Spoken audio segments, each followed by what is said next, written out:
그래서 이 대림절 대강절 기간에는 우리 마음을 정결하게 하고 만왕의 왕으로 오시는 예수 그리스도를 전하는 기간입니다. 저는 이 대림절 대강절이 있는 이 12월 달 말씀의 주제를 오 신기하고 놀라워, 이런 제목 주제를 가지고 말씀을 전하려고 합니다. 오늘 첫째 주일은 처음 받은 복, 이런 말씀의 제목으로 하나님 말씀 전합니다. 저는 제가 자란 교회에서 우리 아들이 1살이 안 되기 전에 이사를 왔어요. 근데 저희 아들이 저학년 때 저희 교회를 찾아온 권사님이 교회를 못 찾다가 저희 아들이 지나가는데, 야, 네가 유장길 목사님 아들이냐? 그래, 맞아요. 그랬더니 니네 교회가 어디냐? 그래서 교회를 찾아온 거예요. 여러분 생각해 보세요. 누워있던 아이를 보고 뭐라 그럴까, 8, 9살 된 아들을 보면서 저의 얼굴을 떠올려서 우리 아들을 통해서 교회에 왔다는 게 얼마나 신기하고 놀라워요. 여러분 안 놀랍지요? 그죠? 하나도 안 놀라운 표정이에요. 근데 여러분의 아들, 딸, 손자, 손녀가 여러분의 어떤 모습, 특정한 어떤 행동, 뭔가 자기만이 알고 있는 그런 행동을 할 때, 야, 참 신기하고 놀라워, 그런 표정을 질 때가 있잖아요. 어떻게 저렇게 내 모습이 있냐라는 것에 놀라잖아요. 사실 뭐 평범한 저를 닮은 자녀 때문에 놀라는데, 저와 여러분은 우리가 누구를 닮았고 누구에게 엄청난 축복의 복을 받았는가 하는 거예요. 그것이 오늘 창세기 1장 26절에 소개하고 있습니다. 한번 같이 볼까요? 시작. 하나님이 이르시되 우리의 형상을 따라 우리의 모양대로 우리가 사람을 만들고. 자, 여기까지만 보십시다. 여기 우리의 형상을 따라, 이 말은 좀 새로 나오신 분이 좀 생소한 단어인데, 하나님 아버지, 그 다음에 성자 예수님, 성령 하나님, 이 세 분이 같은 인격과 하나의 인격체를 갖추고 있는 교회에서는 삼위일체라고 하는데, 이 삼위일체 하나님의 형상대로 우리를 지으셨다라는 거예요.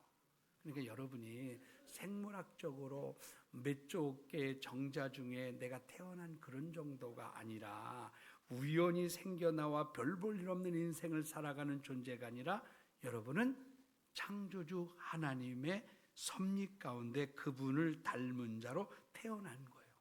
그럼 우리가 가장 그 첫 번째 복이 뭐냐면, 하나님의 형상대로 저와 여러분이 창조된 복을 받았다라는 거잖아요. 그래서 이 하나님의 형상대로 창조되었다, 이 말은 몇만 년 전이냐 6천 년 전이냐 이런 쓸데없는 논쟁보다 가장 중요한 포인트가 어디에 있냐면, 내가 가장 큰 복을 받은 것은 하나님의 형상대로 지음받은, 이것은 변함없는 진리라는 거예요. 아무리 세상 학자들이, 과학자들이 인간은 아마바에서, 벌레에서, 시조새에서, 고등동물에서 진화됐다고 아무리 자기들끼리 떠들고 이것이 진리냐 얘기해도, 저와 여러분 모두는 하나님의 형상대로 창조함을 받은 겁니다. 그러므로 나이가 들면서 이뻤던 몸이 주름이 쭈글쭈글해지고 초라해지고 내세울 것이 없는 그렇게 보일지라도, 저와 여러분은 하나님의 형상대로 창조된 자이기 때문에 우리는 뭐한 사람이냐면요, 고귀한 사람이에요. 옆에 분에게 꼭 이렇게 인사합시다. 선생님은 참 고귀한 사람입니다. 시작. 선생님은 참 고귀한 사람입니다. 여러분이 보통 사람이 아니라니까요. 그러면 하나님의 형상대로 창조되었다. 하나님의 모습이 우리의 겉모습, 겉형태 그런 모습을 닮았다는 게 아니라, 형상대로 지음받았다라는 첫 번째는 뭐냐면, 그분의 인격대로 창조됐다는 거예요. 여러분, 갓난 아이도요, 꼬마 아이도요, 인격적으로 대하면 좋아합니다. 연세 많으신 우리 남들이 보면 다 할머니라고 불러도요, 제가 할머니 이렇게 부르면 기분 나빠 이렇게 얘기해요. 그러니까 뭐라고 불러야 되는지 모르냐면, 뭐라고 불러야 되는지 잘 모르겠어요. 저도 어쨌든 이 여성으로 대하면 좋아합니다. 왜죠? 인격을 가졌기 때문에 그래요. 제가 80년대 초에 강원도 철원에 군대 입대했는데 그때 조교가 못된 조교들이 있어요. 막 훈련시키고 얼차례를 주면서 막 말로 계속 복창하게 했는데 정말로 이런 얘기를 막 하는 거예요. 나는 사회에서는 안 그랬는데 군대 와서 짬밥 먹고 돌았나 보다. 뭐 이런 막 안 좋은 이야기를 막 따라서 하게 하는 거예요. 안 하면 또 기합 주고 때리고. 그리고 어쩔 수 없이 하는데 훈련병들이 인격의 침해를 받으니까 막 너무너무 속상해하고 지금도 아픔으로 남아있는 거예요. 여러분, 우리는 나 자신이 하나님의 인격을 닮은 존재로 창조되었기 때문에, 여러분이 고귀하고 소중하기 때문에요, 아무리 힘들고 어려워도 여러분을 바겐세일하면 안 돼요. 여러분 연세 드셨다고 횡단보도 아닌대로 막 건너면 바겐세일하면 안 되는 거예요. 무대뽀로 은행에서 따지면 안 되는 거예요. 무대뽀로 동사무소에 가서 막 따지면 안 돼요. 그럼 바겐세일 하잖아요. 여러분은 존귀하고 존귀한 인격체입니다. 그래서 여러분이 누가 봐도 여러분은 존귀한 인격체예요. 여러분 한번 생각해 보세요. 여러분의 자녀나 손자를 누가 무시해봐요. 속상한 게 아니라 화가 나잖아요. 그건 나를 무시하는 것 같다고 보는 거잖아요. 그러니까 하나님이 우리를 창조했기 때문에요, 저와 여러분뿐만 아니라 이웃이 아주 존귀한 거예요. 여러분이 이웃을 함부로 대하면 하나님을 무시하는 사람이 되는 거예요. 우리나라의 역사를 한번 거슬러 올라가 보세요. 복음이 들어오기 전에는 양반, 상놈, 뭐 종, 서자 이러면서 막 인격을 짓밟았잖아요. 지금도 아프가니스탄 같은 텔레반은 이 여성들의 인격을 아예 무시해버려서 학교도 못 가게 하고, 그죠? 막 얼굴 다 뒤집어 씌우게 하고, 그리고 심지어는 아이가 아파서 정신이 없이 애 들쳐업고 뛰어나오는데 히잡 안 썼다고 그래서 총을 쏴서 죽이기도 하고 그렇잖아요. 근데 복음이 들어가는 데는 인격이 서로 존중하고 있습니다. 한 예를 들어본다면요, 이 김제 금산에는요 금산교회가 있어요. 금산교회 옛날에 이 조덕섬이라는 분이 계셨어요. 그리고 그 지역에는 경상도에서 머슴으로 옛날엔 머슴이라고 불렀잖아요. 이자익이라는 그런 사람이 있었는데, 이분이 같은 이제 금산교회, 기억자기로 유명한 교회 인터넷 찾아보세요. 근데 이분이 둘이 이제 연말에 장로 투표를 했는데, 주인의 유지면서 대대로 내려온 양반인 조덕삼 씨는 장로 투표에서 떨어지고요, 머슴인 이자익이는 장로 투표된 거예요. 여러분, 서로 인격을 존중하지 않으면 에이 그러면 교회 안 나가 그럴 거 아니에요. 근데 조덕삼 씨는요, 이자익 씨를 장로님으로 교회에서 잘 섬겨줬어요. 또 이 이자익 씨는 이 집에 와서는요 주인으로 잘 섬겨줬고, 근데 이자익이라는 조덕삼이라는 분이 얼마나 훌륭한 사람이냐면요, 야, 이자익이라는 장로님이 우리 집에서 머슴살이 할 사람이 아니다. 그래서 평양에 신학교를 보내주고 목사 안수를 받은 다음에 금산교회 담임 목사로 모시고 그를 잘 섬겨줌으로 말미암아 장로교 총회장까지 지냈어요. 이런 게 어떻게 가능하냐는 거예요. 아, 하나님이 나를 창조했다, 인격으로. 저 사람도 인격으로 창조했다. 이 믿음이 있는 사람에게 가능한 거잖아요. 그렇죠? 그러므로 하나님의 형상대로 창조되었다, 이 말은 여러분의 하나님의 이미지대로, 인격대로 여러분이 창조된 것을 믿으시기를 바랍니다. 두 번째는요, 이 자유와 책임의 존재로 창조된 거예요. 무슨 얘기냐면, 우리가 자유와 책임 있는 존재로 지음을 받았는데, 인간이 죄를 범하고 하나님을 떠나 타락한 자로 살기 때문에 하나님이 창조하시고 처음 주신 복을 잊고 사는 사람들이 많이 있습니다. 그런데 타락한 사람이 예수 만나고 회심하여 창조주 형상에 대한 지식을 갖게 될 때 그의 사람들이 인격이 다시 회복돼요. 이걸 신약 성경인 골로새 3장 10절에는 뭐라고 말하는지 같이 볼까요? 시작. 새 사람을 입었으니 이는 자기를 창조하신 이의 형상을 따라 지식에까지 새롭게 하심을 입은 자니라. 자, 무슨 얘기냐면, 내가 바른 지식인 나는 하나님의 형상대로 자유와 책임을 지는 존재로 지음을 받았다라는 이 바른 지식을 가질 때 새로워지는 거예요. 그런데 내가 하찮은 동물에서 진화된 게 사람이야. 나는 별 볼 없는 사람이야. 이런 생각을 가진 사람이 새로운 삶을 살아갈 수가 없잖아요. 그렇잖아요. 내가 하나님의 고유한 인격대로 자유와 책임을 주는 존재로 내가 창조함 받았다라는 이 바른 지식을 가지고 살아갈 때 인격이 변화되는 거예요. 그런데 여러분이 얼마나 귀하고 존귀하냐면요, 로마서 8장 29절을 한번 보겠습니다. 하나님이 미리 아신 자들로 또한 그 아들의 형상을 본받게 하기 위하여 미리 정하셨으니 이는 그로 많은 형제 중에서 맏아들이 되게 하려 하심이라. 여기 미리 아신다라는 말은 신학적인 걸로 말하면 예지, 이렇게 예지. 미리 정하셨다 이 말은 예정이에요. 그러면 잘 보세요. 저나 오늘 교회 처음 나온 여러분일지라도 여러분이 얼마나 대단한 사람이냐면 하나님의 인격과 자유와 책임을 주는 존재로 창조하셨고 여러분이 미리 아셨어요. 하나님, 누가? 하나님이. 그리고 여러분을 하나님이 정하셔서 여러분이 사람을 통해서 이 모양 저 모양을 통해서 하나님이 여러분을 부르시고 여러분을 예수 만나게 하고 회개하고 거듭나게 해서 예수 신앙을 갖게 한 거예요. 그러니까 여러분이 보통 대단한 사람이 아니라 여러분이 어마한 사람인 줄 여러분이 믿으시기를 바랍니다. 야, 그래서 내가 하나님이 나를 미리 하셨대 몇만 년 전에. 그리고 하나님이 나를 정하셨대. 그리고 나를 하나님이 인격대로 창조하셔서 나를 부르셔서 하나님 앞에 나오게 했대. 야, 나는 보통 사람이 아니구나. 이런 새로운 지식을 가질 때 우리의 삶이 변하는 거예요. 세 번째, 하나님의 형상대로 창조되었다는 말은 사람에게 영성이 있다라는 거예요. 무슨 얘기입니까? 우리가 이 영성이 있기 때문에 영이신 하나님과 교제하는 거예요. 여러분, 동물들이 역사를 쭉 고고학을 보면 동물들이 종교성을 가지고 신을 섬기고 뭐 그런 거 봤나요?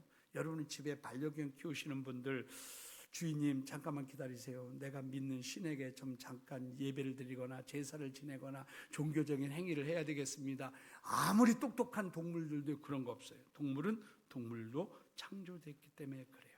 사람은 처음부터 하나님의 영성을 가진 자로 창조되었기 때문에 하나님과 교제가 단절됐을 때 알 수는 없지만 뭔지 모르는 두려움, 뭔지 모르는 불안이 있는 거예요. 그러니까 불안과 두려움을 잠재우려니까 옛날로 말하면 위험한 산을 가기 전에 큰 바위나 큰 나무 밑에 절하고 가잖아요. 빨간 거 노란 거 뭐 어쨌든 막 걸어놓고 가잖아요. 어떤 사람은 뭔지 모르지만 이 종이에 노란 거에 붉은 글씨로 뭔 글씨인지 모르는데 그런 거 주머니에 넣고 다니기도 하고, 어떤 사람은요 그걸 또 이렇게 불에 태워가지고 물에 타서 마시기도 하고. 왜 그래요?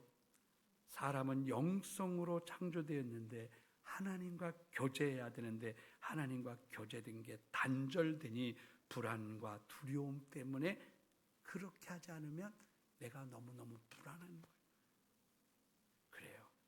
하나님은요 우리를 고귀하고 존귀한 자로 창조했기 때문에 우리를 고귀하고 존귀하게 돼요. 그러니까 우리 삶이 하나님이 존귀하고 고귀한 삶을 살아갈 때 하나님을 기쁘시게 할 수 있는 거예요. 자, 그런데 이 하나님이 영성이 회복되어야 되기 때문에 이 말씀을 오늘 신약 성경에서는 뭐라고 번역해서 말씀하고 있냐면 에베소서 4장 24절을 보겠습니다. 시작. 하나님을 따라 의와 진리의 거룩함으로 지으심을 받은 새 사람을 입으다. 자, 하나님의 형상이라는 말을 의, 진리, 거룩함으로 창조함을 받았다 이 말이에요. 그러니까 하나님을 따라, 이 말은 하나님의 형상을 따라 사는 사람은 의와 진리와 거룩함의 삶을 쫓아가는 삶을 살아가는 것이다 라는 것입니다. 그러므로 우리 예수 믿고 이 땅에 살면서 우리의 기도의 제목은 하나님 닮아가는 삶을 살아가야 되는 것이 우리의 삶의 목표다라는 것입니다. 저는 이런 생각을 해봤어요. 먼 날 저나 여러분이나 다 육신이 죽으면 하늘나라 들어갈 거 아니에요? 다 하늘나라 들어갔는데 주님이 저를 보고 주님이 찬양대원 보고 주님이 여러분을 보고 이렇게 말씀하실 때, 이야, 너는 어쩌면 세상에서 100년을 사는 동안 꼭 나를 닮은 자로 살았구나. 참 너만 보면 내가 웃음이 나서 견딜 수 없구나. 참 기쁘구나. 이런 선언이 여러분을 향한 선언이 되기를 주님의 이름으로 축복합니다.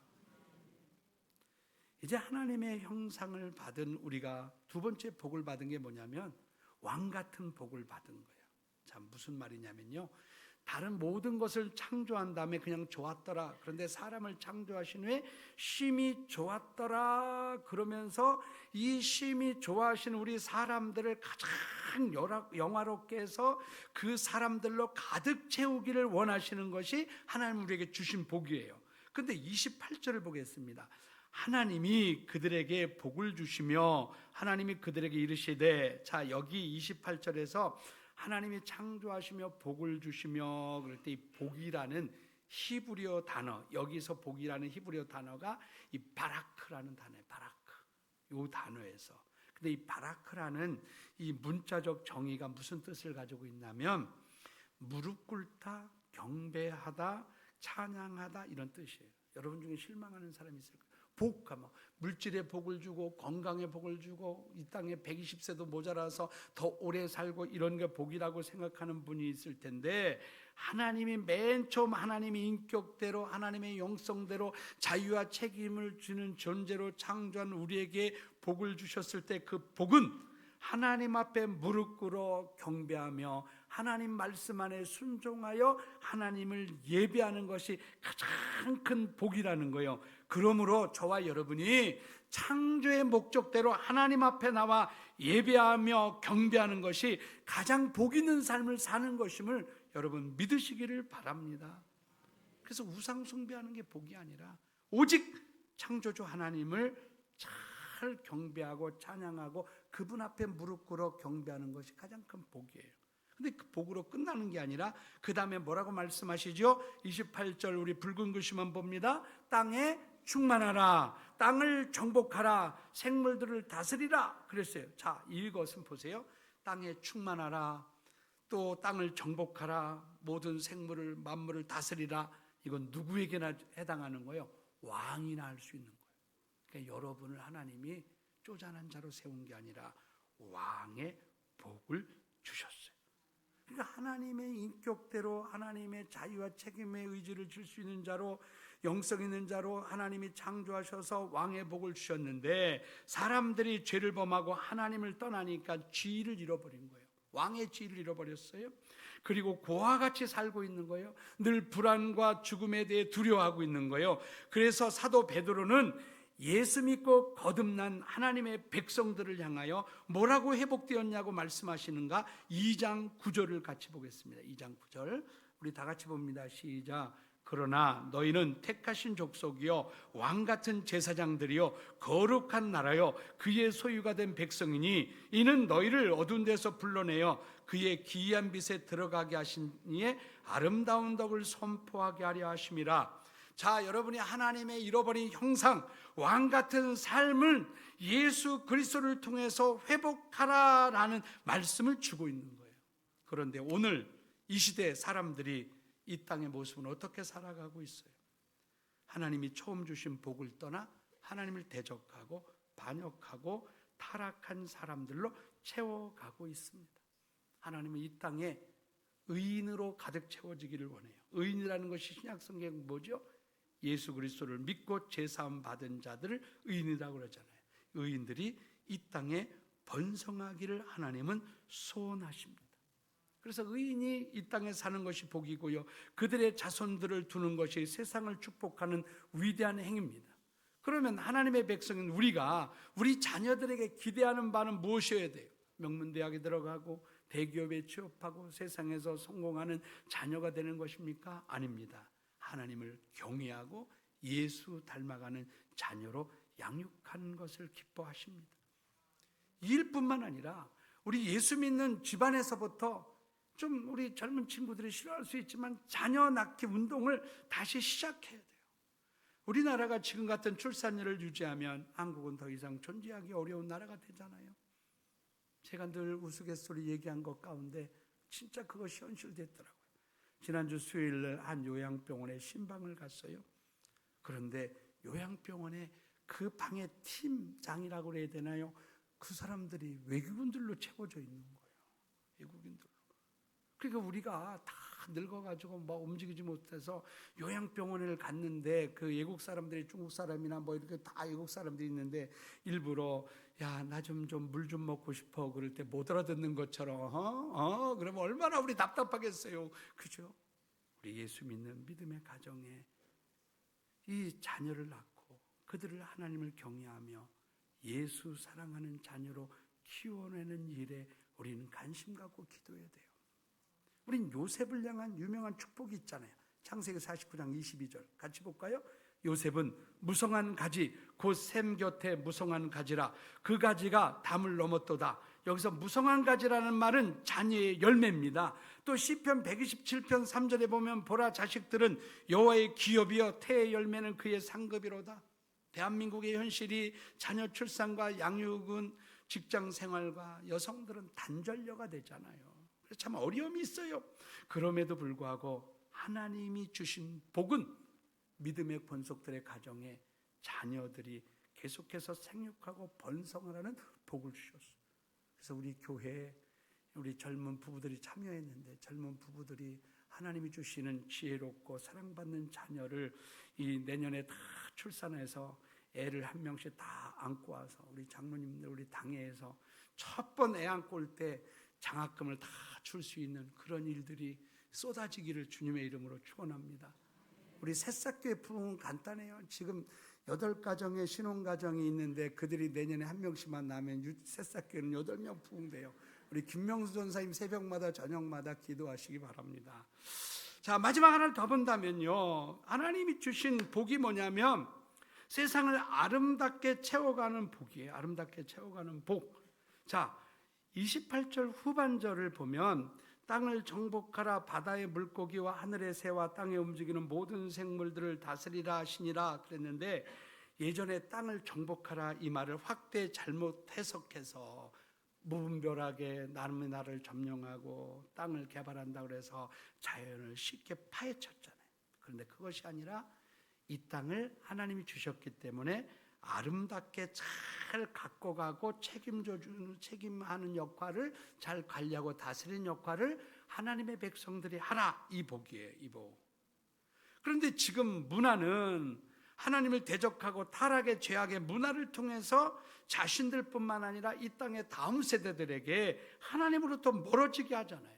자, 창세기 1장 28절에 이 땅을 정복하라라는 명령이 구체적으로 창세기 2장 15절에서 어떻게 말씀하고 있나 볼까요? 여호와 하나님이 그 사람들을 이끌어 에덴 동산에 두어 그것을 경작하며 지키게 하시고, 자, 에덴 동산에서 하나님과 아담 하와에게 주신 첫 번째 임무가 뭐냐면요, 경작하며 지키라라는 거예요. 지키라. 여기 말씀에서 경작하다라는 영어 단어가 제가 그냥 콩글리시로 얘기하면 컨트베이트라는 거예요. 컨트베이트. 그러므로 이 단어에서 문화라는 컬처라는 단어가 유래된 거예요. 그러므로 만물을 잘 다스리고 가꾸는 책임을 신학자들은 문화 명령이라고 말해요. 그러니까 이 땅에 그리스도인들이 영혼 구원하라는 전도의 명령이 주어지기 전에 먼저 주어진 것이 뭐냐면 문화 명령이에요. 이 말은 하나님이 창조하신 이 모든 자연과 우리가 살아가는 모든 것을 아름다운 곳으로 만들어 가라, 이 말을 우리 하나님의 형상들을 지음받은 우리에게 주셨다는 거예요. 그러니까 우리는 그리스도인들이 제일 먼저 자연 보호를 해야 돼요. 우리나라 발전소 거의 화력 발전소가 많으니까 전기도 절약해야 돼요. 뭐 큰 거 어마어마한 거 시작하지 말고 조금 불편하더라도 우리가 할 수 있는 것부터 해야 돼요. 우리가 주일 250명 성도들이 커피도 마시고 식사도 하고 가잖아요. 그럼 주일 오후에 우리 두 분 전사님이 다 이거 뭐 정리해요. 이거 다 정리하는데 그냥 막 써놨어도 뭐 쓰레기하고 재활용하고 막 버리잖아요. 다 이렇게 분리해 놓으면 담임 목사가 놀고 있냐? 이 동네에 이게 재활용 처리가 굉장히 문제가 있거든요. 아파트만 있고 상가만 있어서 제가 이 다 봉고차에 싣고 저희가 사는 동네에 목요일 날 재활용하는데 이렇게 가지고 가요. 봉고차로. 지난주에 행사가 끝나서 봉고차로 하나예요. 보통 3박스에서 2박스는 나와요. 그래서 이제부터 종이컵에다가 이런 컵을 쓰든지 유장길 이렇게 써가지고요, 하루 종일 좀 쓰시면 안 될까? 플라스틱은 좀 물도 또 나가지만 좀 닦아가지고 쓰면 안 될까? 저 개인적인 그런 조금 우리가 절제돼야 절제. 여러분, 담배도 사실은 우리나라 열이면 8, 9은 다 길에버려요. 차에서 밖에 던져요. 그러면 그것이 또 물로 들어가서 우리가 물을 먹잖아요. 이런 자연 차원에서 끊고요. 여러분, 술도 보면 가게에 소주병에 맥주병이 얼마나 많이 나와요. 좀 이런 자연보호 차원에서 좀 술도 좀 끊고, 그렇죠? 그럼 환경이 좀 보호될 거 아니에요. 그렇죠? 그래서 우리가 이런 것부터 해야 되는 것이 아닌가라는 거예요. 그리고 이제 똑똑하고 머리 잘 돌아가는 이런 젊은 친구들을 문화계에 보내가지고 주도를 해야 돼요. 여러분, 지금 세상 죄악의 문화를 보십시오. 영화 만들면 여러분이 뭐 파묘인가 그런 거 보셨는지 모르지만 귀신을 굉장히 무서운 존재로 하고, 일본 귀신은 건들면 안 돼, 일본 귀신은 더 무서워, 이렇게 영화를 만들면요, 그리고 거기 나오는 그 신앙인은요 아주 굉장히 우스꽝스럽게 만들잖아요. 그러면 다음 세대들이 세뇌가 되는 거예요. 근데 여러분, 다니엘 기도에 여러분 보신 분들 있지만 해마다 젊은이들 중에, 젊은 크리스찬 중에 얼마나 인생을 멋지게 베풀며 사는 사람이 많아요. 그런데 드라마나 영화 속에 보면 교회나 목사나 장로님이나 권사님들은 교회에서 뭐라 그럴까, 세상 속에서 참 무스꽝스러운 존재로 그 출연시키잖아요. 나는 그래서 예수 믿는 사람이 배우도 많이 되면 그런 데는 좀 들어가지도 말고, 그렇죠?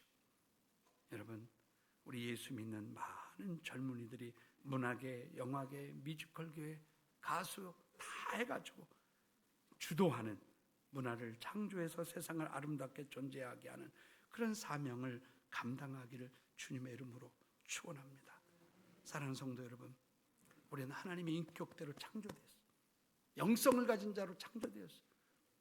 자유와 책임을 가진 자로 창조되었어요.